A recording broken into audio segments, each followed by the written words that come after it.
هم بالتحقيق يقدرون.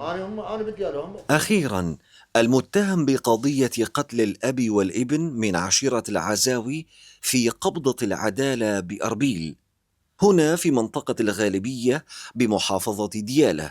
يرحب شيوخ وأبناء العشيرة بعملية اعتقال المتهم من قبل شرطة أربيل. وأهلا وسهلا. عشيرة العزاوي تعد إحدى كبرى القبائل الزبيدية التي تنتشر في العراق والبلدان العربية. تعرب عن شكرها وتقديرها لقناة فار كأول قناة كردية رصدت ونقلت المعلومات والحقائق إلى الرأي العام بطريقة ميدانية ومهنية، لا سيما وأنها أوصلت صوت ذوي الضحيتين إلى الجهات المعنية في إقليم كردستان، كما أن أبناء العشيرة يشددون على إلقاء القبض على كل من تورط في الجريمة وإحالتهم إلى القضاء للقصاص منهم. أول مرة نشكر القناة مالتكم على رصد الحدث بدقة وتظهر الحقيقة للعرب وللكرد، ونشكر الكرد اللي تضامنوا معنا، ونشكر حكومة الإقليم، نشكر وزير الداخلية البارحة ما قصر ويانا بكل حفاوة وتقدير، واحنا ممنونين منه، وعمل ما يرضي الله، ما يرضون بالباطل ولا يقبلون به، واستنكروا هذا العمل الإجرامي. واحنا عندنا سابقا انه عندنا علم عائلة مسعود، ومسعود شخصيا ما يقبل بالظلم، فالحدث اللي صار الكرد ما مدانش عليه، الحدث اللي صار فردي. وين العشرة وين؟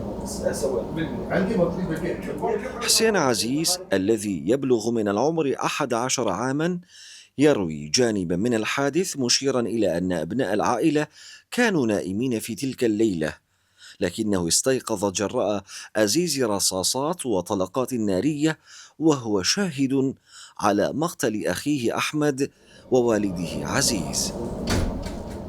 احنا نطالب من الحكومة الكردية تقوم بالقصاص من هذا الضابط الكردي الذي دخل على بيتنا، أن تسلمه للحكومة المركزية حتى ينال حقه، ناخذ حقه من عنده. أنا يم أخويا بصف أخويا المغدور، مو بصفه، يعني من يم الحائط، همين نايم قاعد على صوت الطلقاني. أنا جيت نايم، أنا بس أسمع صوت طلقاني. أول شيء هم ضربوا أبويا، ضربوا أخويا. أبويا كان بالغرفة سمع صوت طلق، كان يطلع من الباب الغرفة كان يضربونه 3 طلقات، واحدة بيده و3 ببطنه. الكرد أصدقاء كلكم عندهم معلومة. وجهاء وشيوخ عشيرة العزاوي يؤكدون بأن الجريمة جريمة فردية ولا صلة لها بأبناء القومية الكردية، كما يشددون على ضرورة الابتعاد من النعرات الطائفية والقومية لدرء الفتنة، خاصة في هذا التوقيت الحساس الذي يمر به العراق، ويجددون التمسك بمبدأ السلم الاجتماعي والأخوة بين العرب والكرد. تضامن وياي وشاركني. احنا نقول ان شاء الله ناخذ بالهدوء، واخواننا الكرد نحترمهم مثل ما احترمونا وجونا بالفاتحه، والبارحه راحوا جماعتنا عليهم وقدروهم. احنا هم نحترم الموقف، وما الاكراد الناس الابرياء ابد ما حد يمر هالشكل، ما حد يمره. فاهل الان لا، احنا نريد هسه على القصاص منهم، نريد دولة الاقليم تاخذ القصاص منهم، والمجرمين ذول الباقين يسلمون. في 22 من الشهر الحالي قتل أكبر الحاج رستم، الشخصية الكردية المعروفة وأحد كوادر الحزب الديمقراطي الكردستاني، من قبل رجل عربي بقضاء كفري.